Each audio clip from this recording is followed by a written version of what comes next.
Și văd raportul la ora 15:50 de către profesorul Zeorzi din Padova, cu numele Quality Indicators in Screening of Colonoscopy. Iată, asta e ce am ascultat de acolo, am auzit la dumneavoastră aici. Nu de acolo ați luat materialul ăsta? De la. Ok.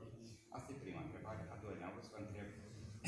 Centrul dumneavoastră de screening, el este un centru deschis sau un centru care ține de instituția? Deci este un centru republican, așa, care noi deservim toată Republica, adică municipiul și toată Republica.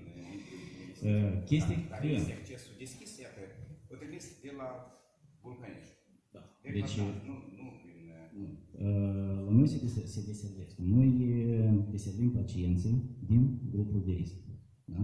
Deci vârsta predilectă 45-75 de ani, pacienți sănătoși, fără nicio patologie, dar din grupa de risc, adică cu anamneză heredocolaterală agravată. Adică rude de gradul întâi, mamă, tată, soră, frate, anterior confirmați cu patologie oncologică.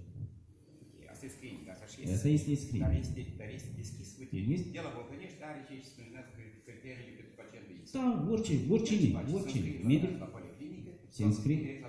Deci telefonează, este numărul nostru afișat, așa, se telefonează la centrul nostru, se programează, așa,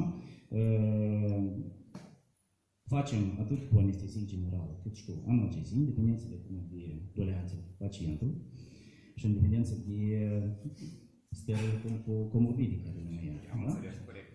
Și atunci, poftim, nicio problemă. Nu înțeles. Dar aveți careva pacienți care trebuie să fie verificați vis-a-vis după colegii noștri din Republică? În ce sens e verificat? El e verificat la Comrat și ceva nu este clar, vine la dumneavoastră, dar ne merge în grupa care trebuie să merească la dumneavoastră la screening. Da, eu vin. Aveți așa ceva, da? Da, eu vin. Numai că vine cu diagnosticul de screening. Este scris nu suspecție, nu maladie, nu neo, nu obișnuiesc medicii, nu se mai scrie, mai ales medicii de familie. Noi răspundem diagnostic de screening, necătând la faptul că pacientul bunoare a fost operat.